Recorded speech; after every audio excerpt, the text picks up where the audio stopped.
오늘은 정말 가장 기본적인 우울증, 정식 진단명은 우울장애라고 하는데요. 이것에 대해서 이야기를 드리도록 하겠습니다.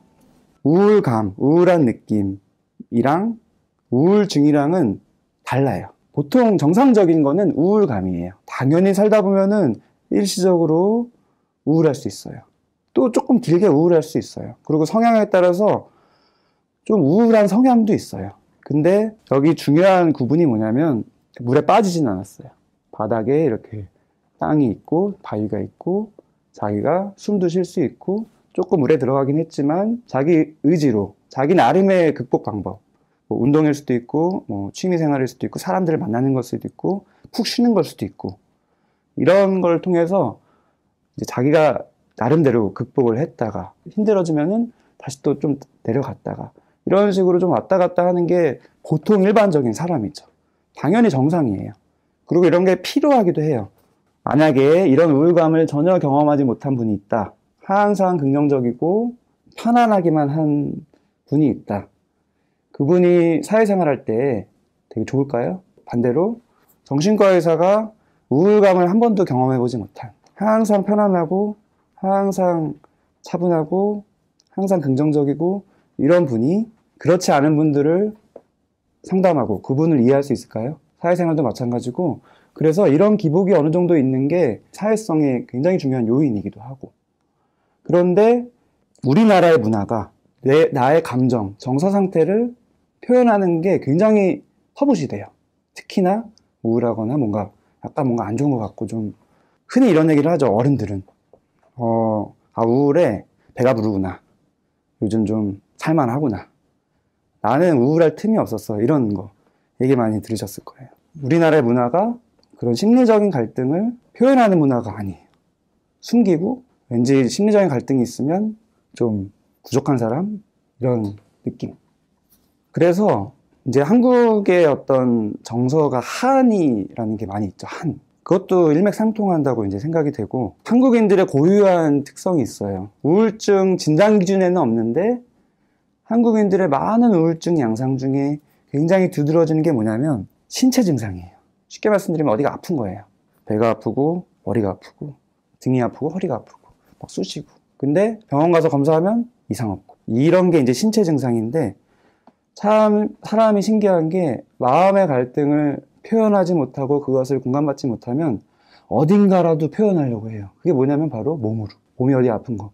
아픈 걸로 표현하면 그래도 좀 당당하게 표현할 수 있을 것 같고 조금 이해받을 수 있을 것 같고 그리고 이런 식으로 해서 신체 증상이 많은 문화다. 정서적인 특히 우울감을 표현하기 힘든 문화다. 그래서 우울하다라는 말 자체도 직접 표현하는 거 왠지 좀 꺼림직해서 그냥 좀 외롭다. 그냥 좀 쓸쓸하다. 요즘 좀 짜증난다. 그냥 좀 요즘에 좀 참기가 힘들다. 이런 식으로 살짝 돌려서 표현을 하는 경우들이 많습니다. 한국은 문화상 우울감 자체도 좀 터부시되는 문화라서 너무 아쉽다. 조금 더 이제 심리적으로 잘 들여다보면은 학생이든지 아니면 직장인이든지 내 어떤 상황에서 내가 지금 뭔가를 해야 되는, 열심히 해야 되는 그런 상황인데 반대로 막 의욕이 생기고 막 열심히 동기가 생기고 막 이래야 되는데 반대로 우울하다. 그러면은 정말 많은 분들이 동기부여 영상을 봐요. 동기를 좀 얻어야겠다. 또는 자신을 가혹하게 또 채찍질을 해요. 정신 차려야 된다. 내가 지금 이걸 해야 되는데 이렇게 우울해 있으면 안 된다. 이런 식으로 자기 감정을 인식하고 수용하기보다는 억지로 바꾸려고 해요. 열심히 으쌰으쌰. 헝그리 정신이죠. 좀 선진국스럽지 않아요. 이런 헝그리 정신은. 자기 감정을 잘 인식하고 보듬고 해야지 거기서 또 추스려지고 그 다음에 나아가야 되는데 사람의 감정이라는 게 억지로 바뀔 수 있다라고 착각을 하는 그런 문화가 되어 있습니다.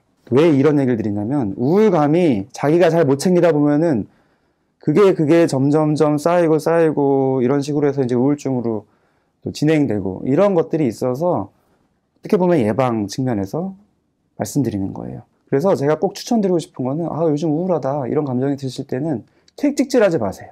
부정하지도 마시고 내 마음이 나한테 보내는 신호라고 생각을 하셔야 돼요. 이게 무슨 말이냐면 나를 좀 돌봐라. 신체적으로든 심리적으로든 뭔가가 무리가 되어 있는 상태예요. 컴퓨터로 치면 렉이 걸린 상태예요. 렉 걸린 상태에서 억지로 뭐 한다고 되겠어요? 더 더 망가집니다. 그래서 나를 좀 돌보라고 마음이 보내는 신호다. 근데 그렇게 생각하려고 해도 우리나라의 문화상 그게 또 안 돼요. 왠지 창피한 것 같고 왠지 좀 부끄러운 것 같고 남한테 얘기하기도 좀 그렇고 이런 식으로 자꾸 외면하다 보면은 그 다음에는 우울감이 아니라 그 다음 단계 우울증이 되는데, 우울증은 뭐냐면은 쉽게 말씀드리면 내 마음이 자꾸 신호를 보냈잖아요. 아까 우울하다 이런 식으로 나를 돌보라고 신호를 보냈는데 내가 안 돌봐주잖아요. 그러면 내 마음은 어떻게 될까요? 파업해요. 파업. 그냥 아무것도 안 합니다. 정지돼요. 에너지가 쫙 떨어져요. 그래야지 티가 나거든요. 그게 우울증이에요. 여기서는 우울감 느끼고 이러고 왔다 갔다 할 때는 괜찮고 생활 잘하고 흐름에 따라서 뭐 기복이 좀 있을 수도 있고 그런 건데, 여기에 빠지면은 이거는 우울증이에요. 자기가 하던 방식대로 안 돼요. 회복도 안 되고. 그래서 우울증이 정말 진단이 되고 그러면은 자기 의지로 극복하는 거는 굉장히 어려워요. 여기서 어떻게 의지로 극복해요? 빠졌을 때는 누가 구해줘야 돼요. 왜냐면은 보통 물에 빠지면은 사람들이 수영 잘하던 사람도 수영 잘 못하게 돼요. 당황하고 여러 가지 또 몸이 굳기도 하고 쥐가 나기도 하고, 그 튜브를 던져줘서 꺼내야지 이제 안전하게 되는 거죠.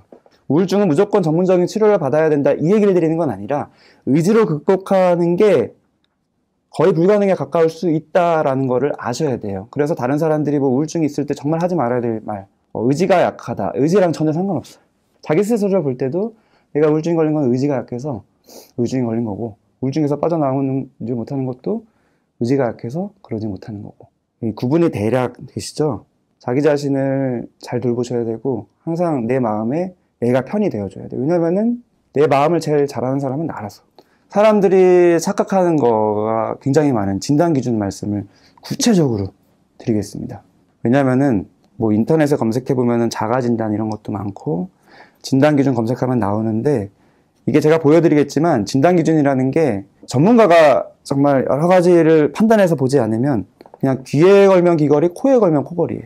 그래서 정확하게 최대한 이게 무슨 의미인지를 좀 아셔야 돼요. 우울한 감정이 당연히 있겠죠. 근데 꼭 말씀드리고 싶은 거는 우울한 감정이 없어도 된다 이거예요. 우선 우울한 감정 얘기 말씀드릴게요.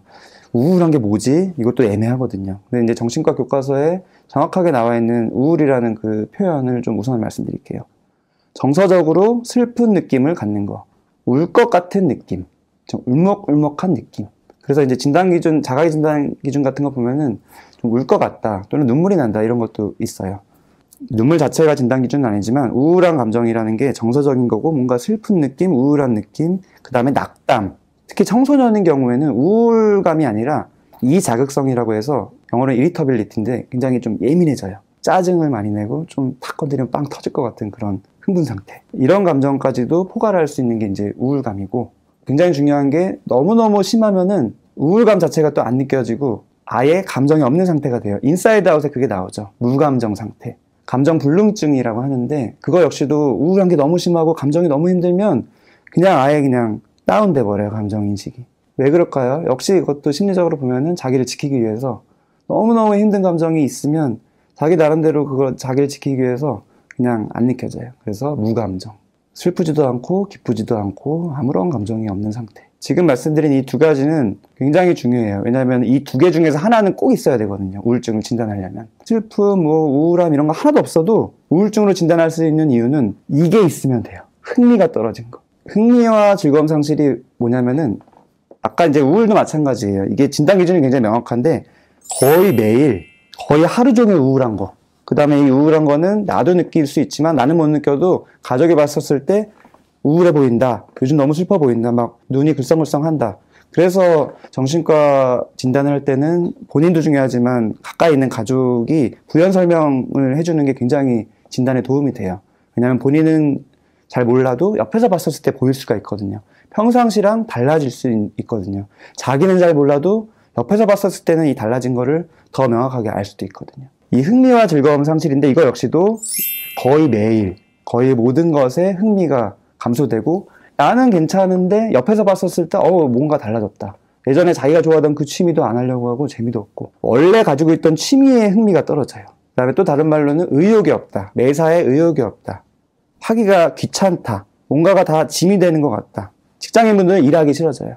학생분들은 공부하기 싫어져요. 그래서 직장인분들은 일을 그만하고 싶어져요. 나는 이제 직장을 그만둘 때가 됐구나. 또는 직장을 옮겨야 되겠구나. 이런 식으로. 뭔가 의욕적으로 하던 뭐 동기라고 볼 수도 있고 의욕이라고 볼 수도 있고 흥미라고 볼 수도 있고 즐거움이라고 볼 수도 있는 이런 것들이 떨어져요. 우울하진 않아도 이게 떨어지고 이따가 설명드릴 다른 것들이 있으면 우울증으로 진단할 수 있어요. 근데 많은 분들이 간과하는 게 이거예요. 그래서 저는 이걸 강조드리고 싶어요. 특히 남성분들. 여성분들은 뭐 여러 가지 이유로 인해서 자기 감정을 인식하는 게 조금 더 잘 돼요. 남성분들보다. 하지만 남성분들, 특히 뭐 직장인분들, 직장인 우울증이나 성인 남성 20대, 30대, 뭐 40대, 50대 다 마찬가지로 우울하진 않아요. 근데 의욕이 떨어져요. 쉽게 말하면 게을러지는 것처럼 보여요. 겉에서만 보면은. 게을러지고 뭔가가 나태해지고.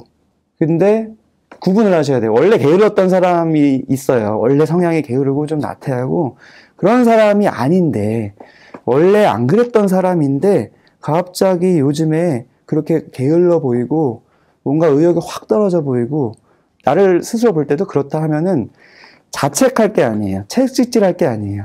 아, 지금 뭔가가 내가 정신적인 에너지, 뇌의 에너지가 떨어졌구나. 흥미가 떨어졌다. 이해가 되시죠? 이 두 가지 중에 하나는 꼭 있어야 된다가 이제 진단 기준이고 지금 총 9개가 있고 9개 중에서 5개가 있어야 되는데 하나씩 더 말씀드리겠습니다. 그 다음에 이 3가지인데 이 3가지는 조금 특별해요. 왜냐면은 올라가기도 하고 내려가기도 해요. 식욕과 체중 당연히 비례하겠죠. 식욕이 늘어나다 보면 많이 먹다 보면 체중이 늘어나고 식욕이 줄다 보면 안 먹다 보면 체중이 줄어들고 우울증일 때는 어떻게 될까요? 뭐 그대로입니다. 둘 다 돼요.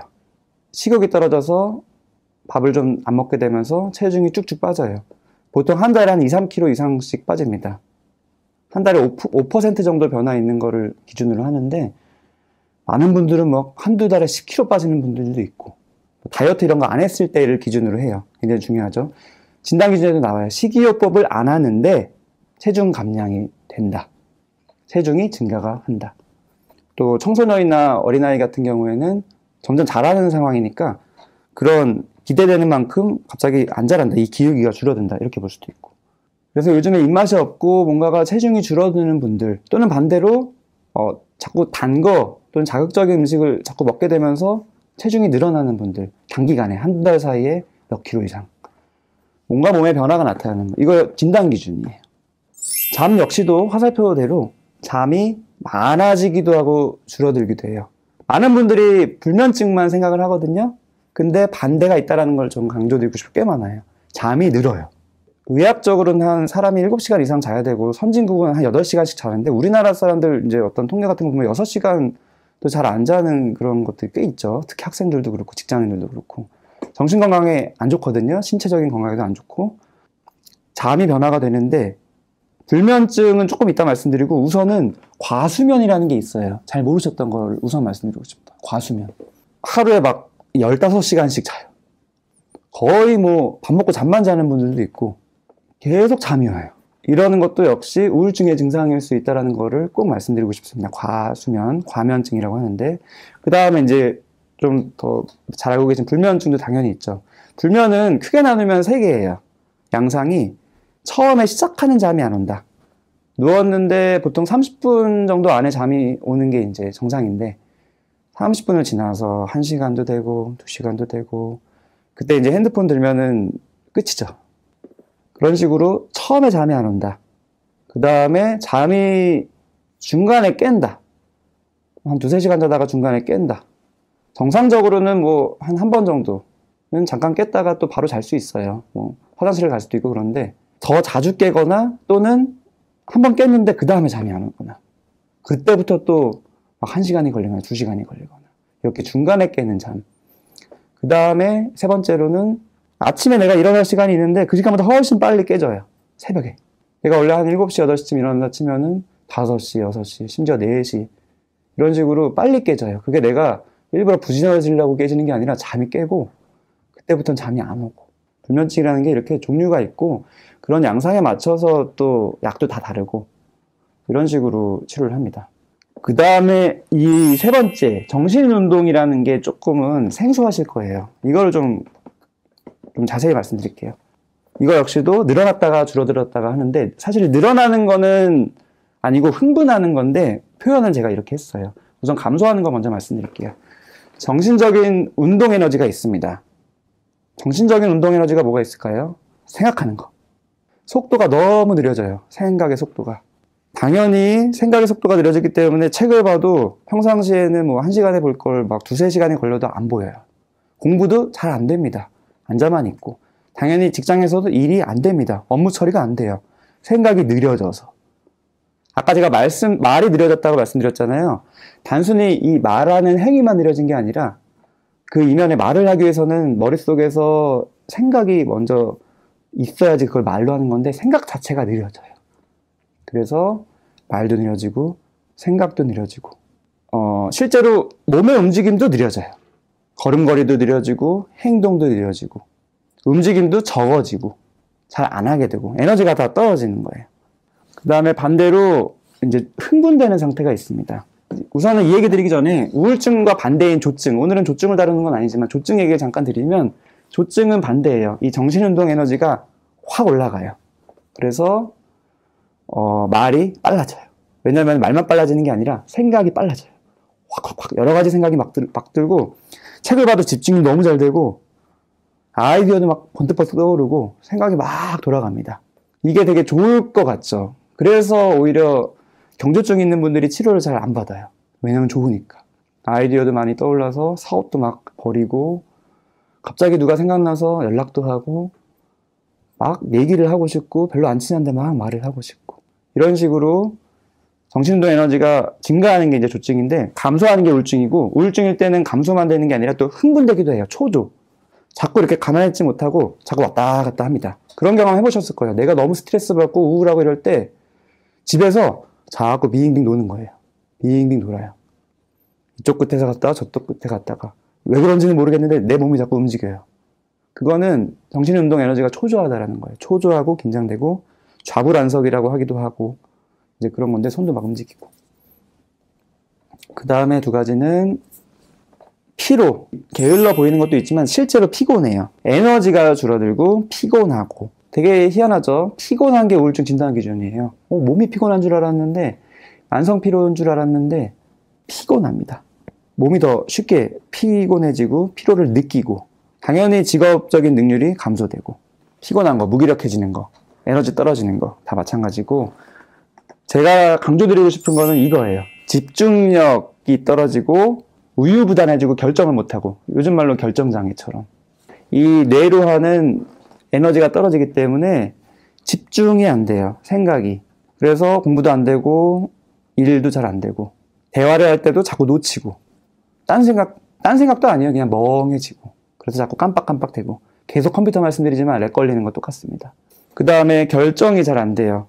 사람이 살면서 수많은 결정을 해야 되는데 그냥 오늘 점심 뭐 먹을까? 이런 결정 역시도 굉장히 고민이 돼요. 왜냐면은 집중이 안 돼서 뭔가 확신이 확 들고 딱 집중하고 끝내야 되는데 자꾸 우유부단해지고 실패했었을 때 뭔가 내가 잘못된 걸 선택했었을 때에 대한 불안이 커지기 때문에 점점 우유부단해져요. 중요한 결정 더 못하고 사소한 결정도 못하고 무가치함, 죄책감. 무가치함이라는 거는 좀 가치가 없다, 허무하다, 나는 가치가 없다, 뭐 이 세상 살아서 뭐해, 뭐 이런 거예요. 허무.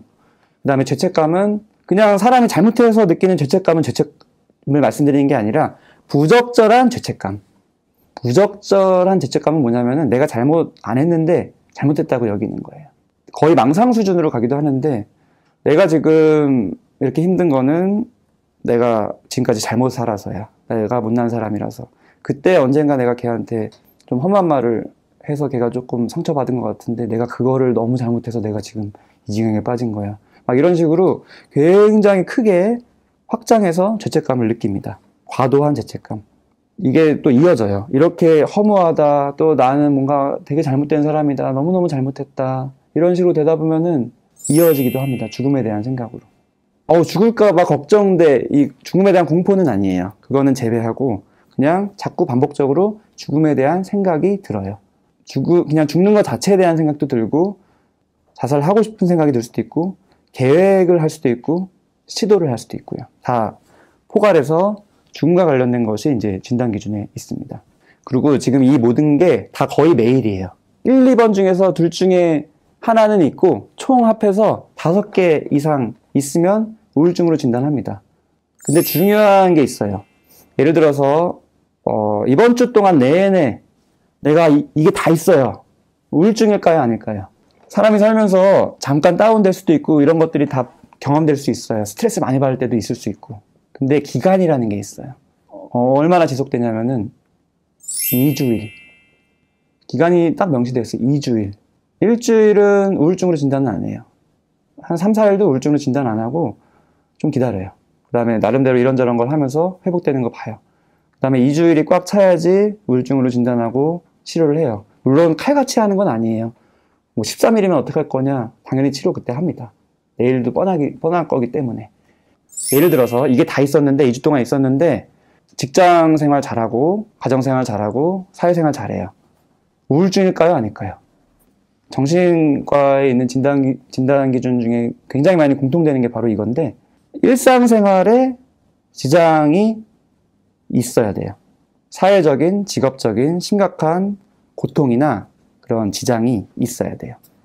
그래서 뭐 직장인들한테 꼭 물어봐요. 그래서 직장 생활 하시는 데는 어려움이 없으신지, 자꾸 좀 속된 말로 빵꾸가 나지는 않는지, 그래서 뭐 이렇게 자꾸 혼나지는 않는지, 또는 큰 어떤 실수를 하진 않았는지, 학생들한테도 물어봐요. 성적이 갑자기 뚝뚝 떨어지진 않았는지, 아니면 결석을 자꾸 하게 되진 않는지, 또는 친구 관계에 갑자기 문제가 막 생기진 않는지, 이런 식으로 이런 게 있으면 당연히 지장이 있습니다. 직장생활, 사회생활, 가정생활, 친구 관계.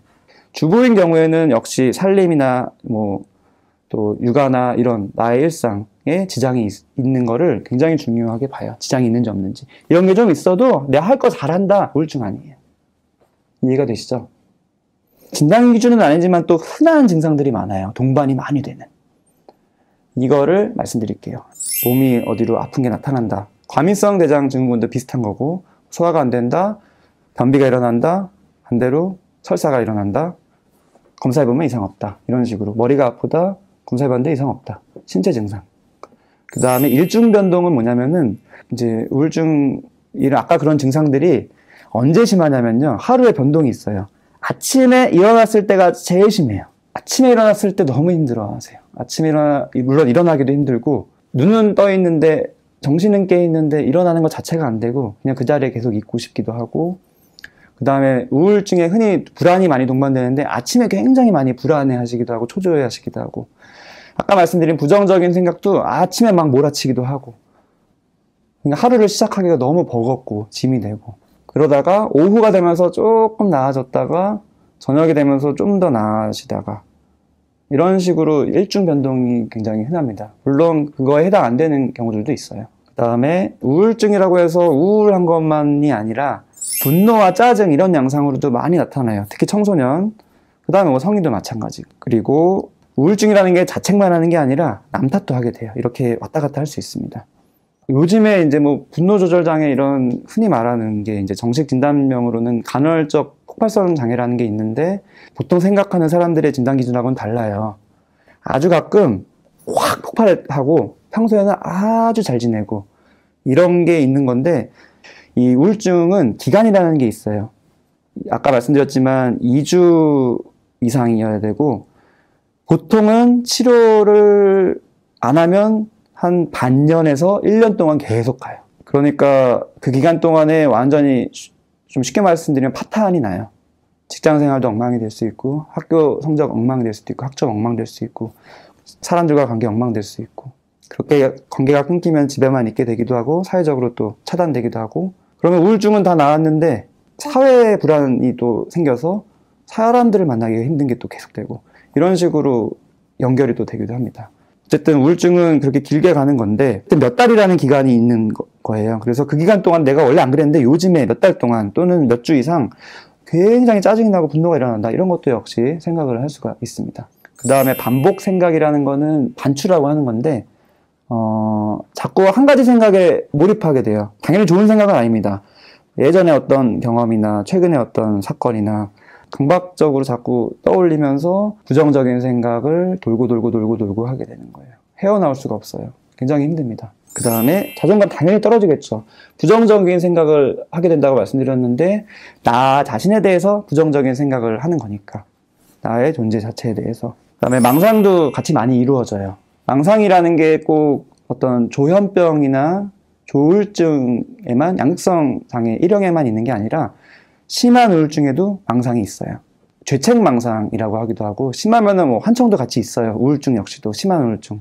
주로 나를 탓하는 내용이 많이 있어요. 잘못했다, 그거 잘못했다, 뭐 나를 욕하기도 하고, 사람들이 나를 욕하는 소리가 들리기도 하고, 실제로 내가 그 사람한테 너무 잘못했다라고 막 망상이 들기도 하고, 사실 잘못한 거 없는데, 흔한 CCTV로 뭐 우리 집에서 나를 지켜보고 있다, 나를 해치려고 하고 있다, 이런 거 역시도 무슨 조현병이나 조울증에만 있는 게 아니라 우울증이 심할 때도 있을 수 있어요. 그래서 정확하게 진단하는 게 굉장히 중요합니다. 그 다음에 많이 간과하시는 거, 폭력. 우울한 사람이 웬 폭력이냐? 폭력이 있어요. 조증일 때 폭력이 보통은 많이 있을 것 같다고 생각되는데, 교과서적으로는 조증보다 우울증일 때 더 흔하다고 되어 있어요. 이해가 잘 안 되죠.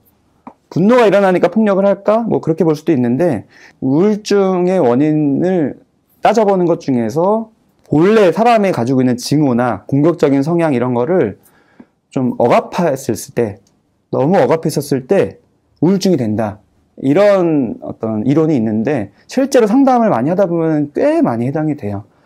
억압을 너무 많이 하다 보면 우울증으로 이제 진행이 되는, 뭐 가정 환경일 수도 있고, 자기 자신에 처한 어떤 그런 사회적 지위일 수도 있고, 어떻게 보면은 공격적인 성향이 사람의 본성의 부분이 분명히 있고, 남을 미워할 수도 있는 건데, 그런 것들이 다 좀 억압되어야만 하는 그런 분위기일 때는 그냥 억압하면서 잘 사는 게 아니라 이제 악화가 되고 이제 우울증이 된다, 이런 게 있는데, 그러다가 억압했던 게 잠깐 풀릴 때가 있어요.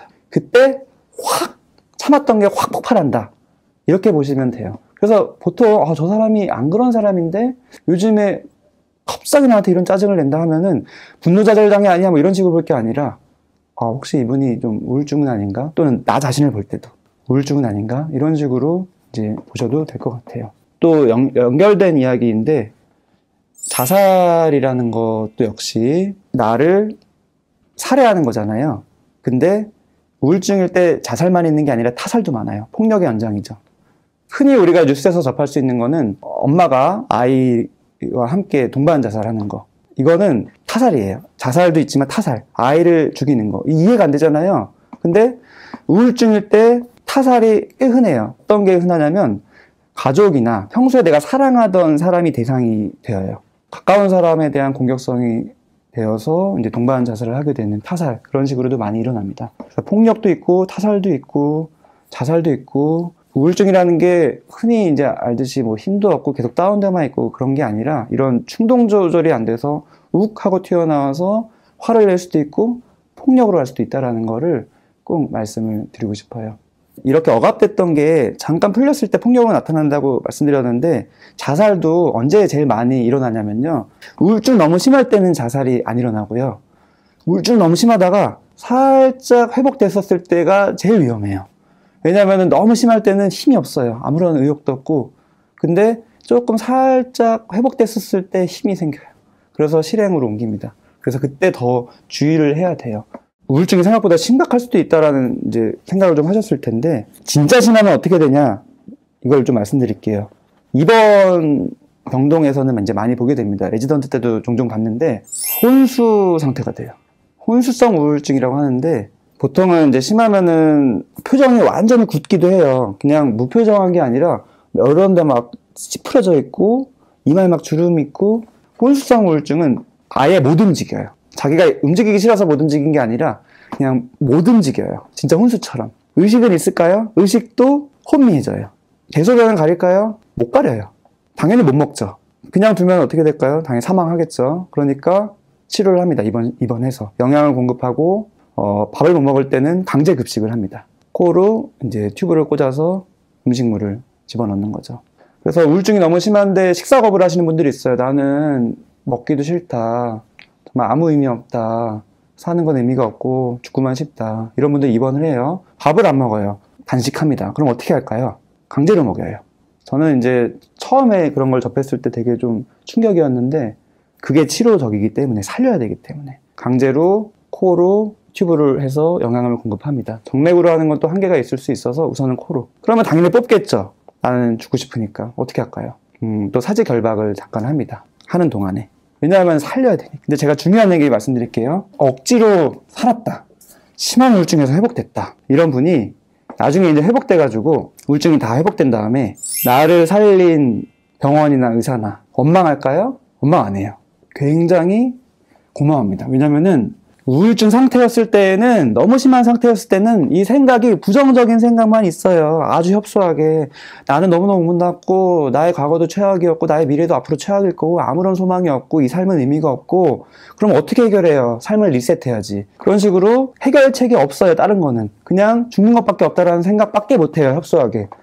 우울증 때는 그렇게 돼요. 자기 의지로 그게 극복이 안 돼요. 근데 치료를 해서 나아지면 그냥 생각이 원래 하던 생각대로 바뀌어요. 지금 나의 상황은 그렇게 썩 좋진 않지만 생각의 폭이 넓어져서 당장에 뭔가 바뀌진 않을 수 있지만 여러 가지 가능성들이 있구나. 그 다음에 내가 완벽하진 않지만 조금씩 이 추세로 나아지면 할 수 있겠구나.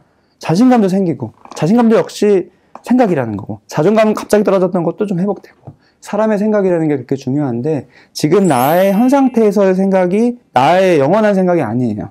그래서 지금 내가 우울증 상태일 때는 나중에 회복되고 나서는 전혀 다른 생각을 합니다. 그래서 정말 중요한 결정은 우울증일 때는 안 하는 게 좋습니다.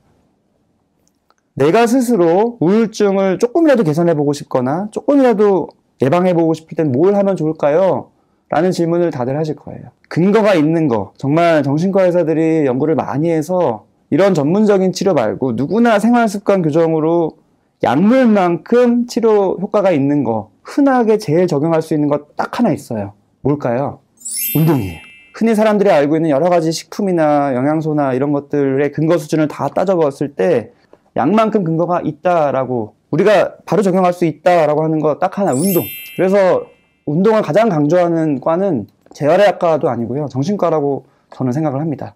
강조를 해야 된다고 생각을 하고. 근데 문제는 뭐냐면은 운동을 하기가 싫은 게 문제예요. 우울증의 증상이 에너지가 떨어져 있고, 몸도 피곤하고, 정신운동 에너지도 떨어져 있고, 한데 운동이 쉽지가 않죠. 원래 하던 분들도 운동을 못 하게 되거든요. 우울증이 생기면. 근데 원래 안 하던 분이 어떻게 하겠어요. 근데 운동이 치료적이에요. 구체적으로 딱 나와요. 매일 30분 이상 약간 숨이 찰 정도로 걷기.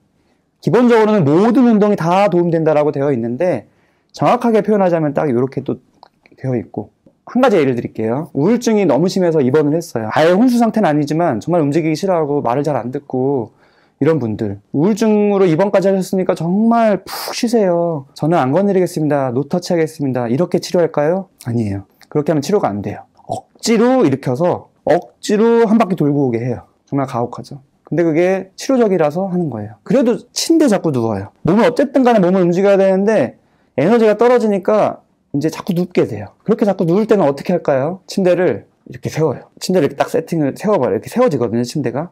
그럼 못 누워요, 눕고 싶어도. 그냥 앉아서 기대기는 하지. 이런 식으로 조금이라도 몸을 어떻게 해서라도 움직이게 하는 게 굉장히 근거 있게 우울증 치료에 도움이 되기 때문에 어쨌든 간에 몸을 움직이게 합니다. 그래서 지금 유튜브 시청하시는 분들께 꼭 말씀드리고 싶은 거는, 건강 정보를 얻는 것도 중요하지만 더 중요한 거는 유튜브 끄고 밖에 나가서 한 바퀴 걷고 오는 거 추천드립니다. 심리적으로 건강하지 않아지면은 사람이 세 가지가 바뀌거든요. 하나는 감정, 당연하죠. 우울해지거나 불안해지거나, 또 한 가지는 행동, 평소에 하던 행동을 좀 못하거나 누워있게 되거나, 직장 다니시는 분들은 직장 일에 집중이 안 되거나, 공부하시는 분들은 집중이 안 돼서 성적이 떨어지거나. 근데 중요한 거 하나가 생각의 변화예요. 생각의 변화. 사람들이 잘 인지 못하는 거. 내가 평소에 하던 생각을 잘 못하고, 합리적으로 생각을 못하고, 부정적으로 굉장히 편협하게 생각을 하게 돼요. 그래서 우울증일 때 혼자만의 시간을 많이 가지면 악순환돼요. 혼자서 계속 쳇바퀴 돌듯이.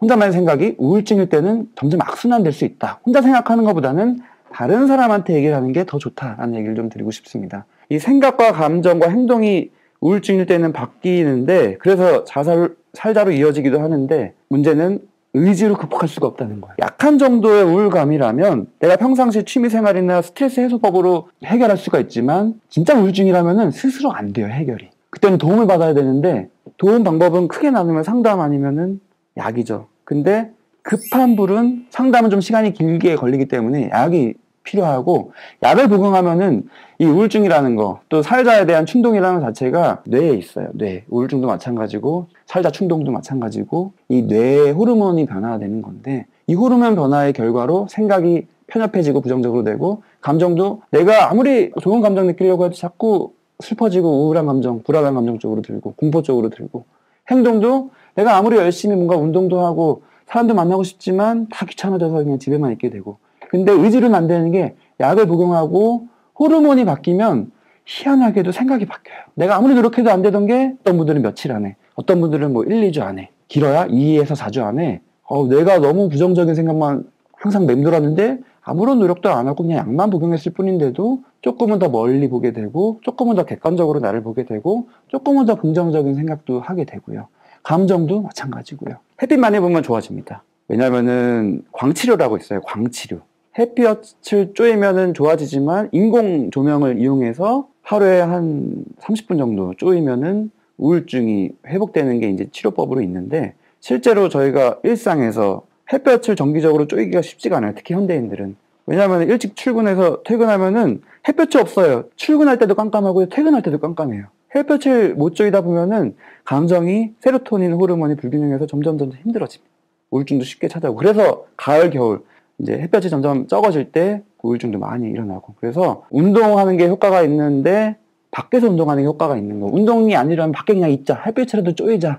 이게 굉장히 중요한 방법입니다. 다 의학적인 근거가 있어요. 굉장히 힘든 상태고 물론 병원도 갔지만 역시 중단되고 공부도 중단되고 수면장애도 있고 무기력하고 불안하고 이런 게 계속 반복되고 있죠. 부담스럽고 밖에도 못 나갈 정도로 큰 불안을 느끼기도 하고 정말 간단하게 말씀드리면은 이런 현상을 뭐라고 할까요? 가장 이런 거를 우선 생각해 봐야 되는 거는 우울증이에요. 그리고 대부분 이제 우울증의 진단에 맞고요. 이분 역시 마찬가지고요. 쉽게 말하면 우울증은 이제 에너지가 떨어지는 거예요. 뇌의 에너지. 사람도 다 에너지가 필요하거든요. 몸의 에너지만 필요한 게 아니라 정신 에너지가 필요해요. 근데 어떤 계기로 또는 내 어떤 기질적인 걸로 또는 어떤 스트레스로 인해서 또는 너무 무리한 게 지속됨을 통해서 처음에는 그게 번아웃처럼 오다가 계속 되다 보면 이제 쫙 가라앉아요. 내가 어떻게 할 수가 없는 상태, 물에 빠져서 내 힘으로 나올 수 없는 상태가 돼요. 그게 우울증입니다. 증상들로는 이제 우울한 기분이나 의욕이 저하되는 거, 삶에 낙이 없고 아무것도 하기 싫은 요게 이 둘 중에 하나가 꼭 있는 게 하나 있고, 그 다음에 뭐 식욕이 늘거나 식욕이 줄거나 체중이 늘거나 체중 줄거나 잠이 역시 늘거나 줄거나, 정신운동이라고 해서 굉장히 부산하게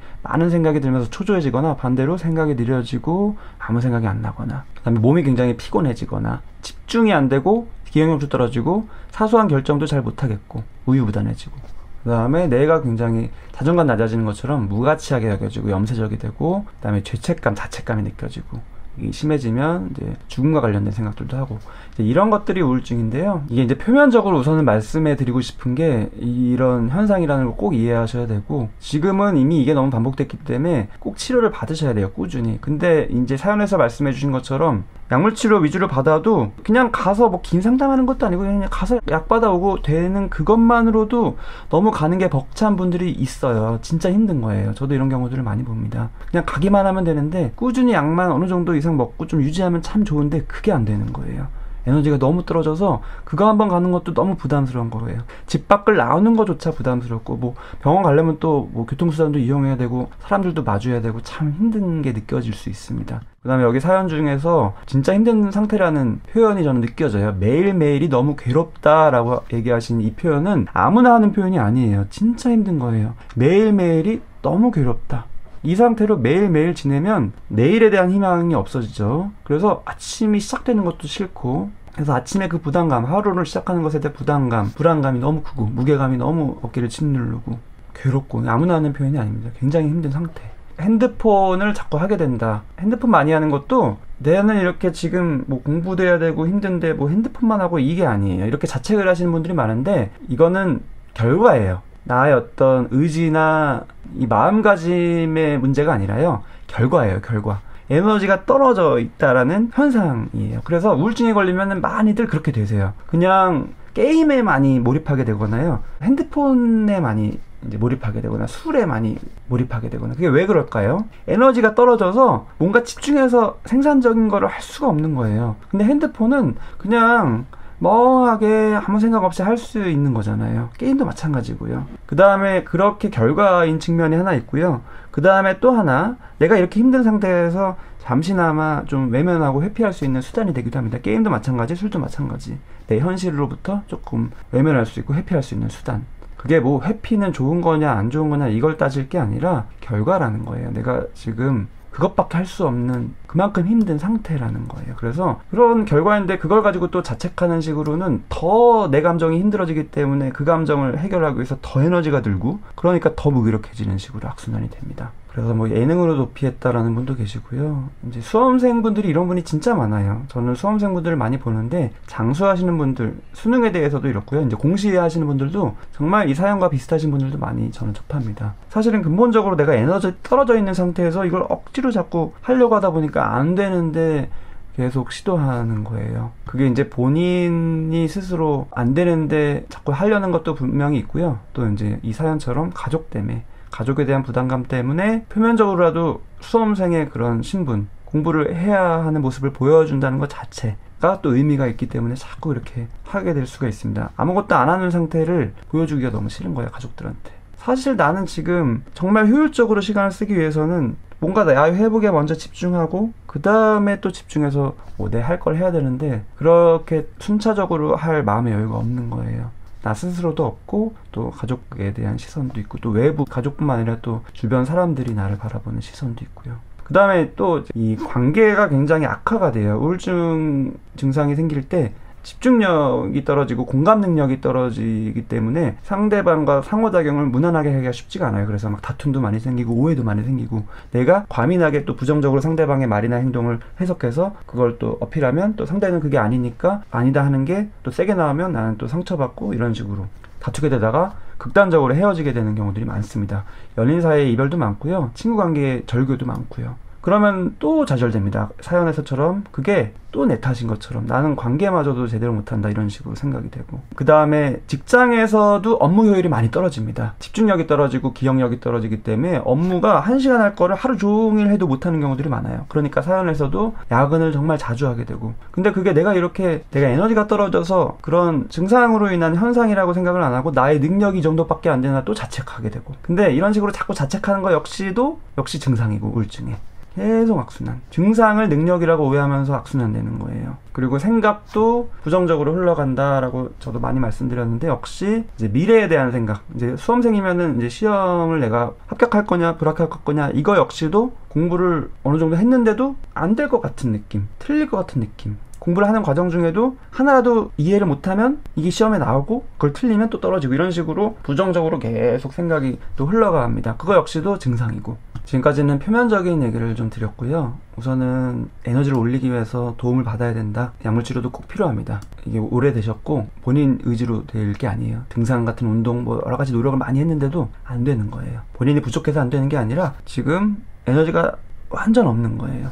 굳이 비유를 하면은 다리가 골절돼서 기부스하고 도움받고 누워있거나 목발 짚거나 해야 되는데 골절된 다리를 끌고 막 달리려고 하는 거예요. 달릴 수가 없죠. 근데 좌절하는 거예요. 나는 왜 못 달리지? 능력 문제가 아닌데. 많은 질문 중에서 하나가 이 진단 기준에 맞춰보면은 우울증 같은데 그 기간이 그렇게 계속 될 수가 있냐 또는 조금 약한 우울증인 것 같긴 한데 이 기간이 굉장히 길다 1년, 2년 이상 길다 이런 질문도 주셨는데요. 그런 부분에 대한 말씀을 우선 드리겠습니다. 기본적인 우울증은 우울장애라고 하고요. 조금 다르게 지속적 우울장애라는 게 있습니다. 예전에는 감정부전증, 감정부전장애 이렇게 부르기도 했는데요. 전형적인 우울증과의 차이점은 우울한 기분이 2년 이상 쭉 지속된다는 점이고 그 2년 동안 거의 매일 일어난다는 점입니다. 몇 가지 주요 증상들이 있는데 부적절감, 내가 뭔가가 지금 이상하다 이런 느낌이 있는 거고 그 다음에 죄책감도 동반이 되고요. 그 다음에 과민성이라고 해서 굉장히 예민해지는 느낌, 분노도 일어나고요. 사회로부터 굉장히 위축된 느낌도 많이 받습니다. 물론 우울증과 겹치게 흥미의 상실, 그리고 식사와 수면 패턴의 변화, 그 다음에 우울증에서 제가 자세히는 안 다뤘지만 우울증에도 굉장히 흔한 증상인데 성욕의 감퇴도 있는데요. 지속적 우울장애 역시도 성욕 감퇴가 흔하고 건강에 대해서 강박적으로 집착하게 되는 건강염려와 비슷한 현상도 나타나게 됩니다. 그 다음에 활동이 많이 줄어들고 특히 일이나 어떤 학업과 같은 생산적인 활동이 많이 저하가 되죠. 그래서 역시 일상생활에 지장이 있고요. 그다음에 굉장히 중요한 게 자존감이 많이 낮아져요. 왜냐면 2년 이상 계속 우울한 상태가 되기 때문에 나 자신에 대한 인지도 부정적으로 계속 치우치기 때문에 나는 부족하다, 못났다, 형편없다라는 식의 자존감이 낮은 현상도 쭉 지속되게 됩니다. 그리고 우울감이 계속되다 보면은 무쾌감증이라고 해서 즐거움을 느낄 수가 없는 것, 그런 현상도 나타나고, 성격도 원래 외향적인 분이었는데 이 우울감이 쭉 1, 2년 이상 지속되다 보면은 성격도 좀 바뀌는 느낌, 내성적인 성향으로 변화되는 느낌도 가지게 됩니다. 그리고 이게 우울증과 겹치기도 해요. 그래서 이렇게 쭉 2년 이상 기분 부전 장애가 있는 중간에 우울증의 진단 기준에 맞는 기간도 있는 경우가 있어요.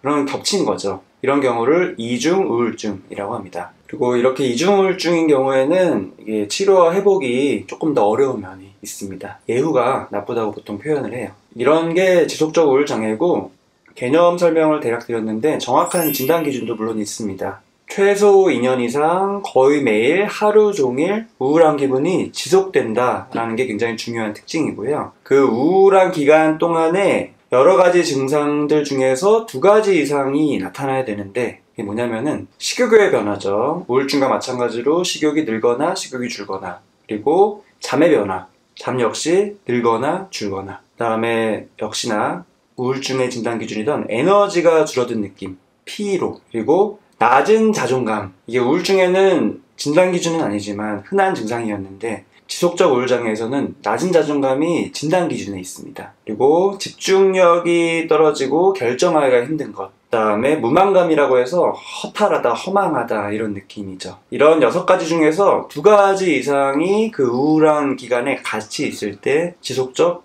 우울장애로 진단을 합니다. 그러면은 우울함은 2년 이상 쭉 가고 지금 말씀드린 증상들 중에서 2가지 이상이 좀 없을 때가 있으면 어떻게 되냐, 그것 역시 정확하게 명시가 되어 있는데, 이런 진단 기준에 해당 안 되는 기간이 최소한 2달 미만이어야 됩니다. 이렇게 없는 기간이 2달 이상인 경우에는 진단을 할 수가 없는 거예요. 그리고 흔한 경우는 아니지만 우울증의 진단 기준에 만족되는 것 자체가 2년 이상 지속되는 경우도 있고요. 대부분의 다른 질환과 마찬가지로 이런 증상 때문에 일상생활, 중요한 사회적, 직업적 영역에서 심각한 고통이 있거나 많은 지장이 있다라고 되어 있습니다. 그러면 치료는 어떻게 하냐? 기본적으로 우울증과 비슷하게 치료를 합니다. 약물치료, 상담치료, 그 이외의 치료들도 마찬가지고요. 이렇게 월경 시기와 관련해서 감정적으로 굉장히 큰 변화를 일으키는 것은 히포크라테스 시절부터 계속 언급은 되어 왔어요. 그리고 오랫동안 월경전 증후군이라고도 많이 불렸죠. PMS라고도 많이 말하고요. 하지만 정식 진단은 아니었다가 2013년도에 진단 기준이 개편되면서 정식 진단명으로 채택이 되었습니다. 우울장애 카테고리의 한 진단으로 되어 있어요.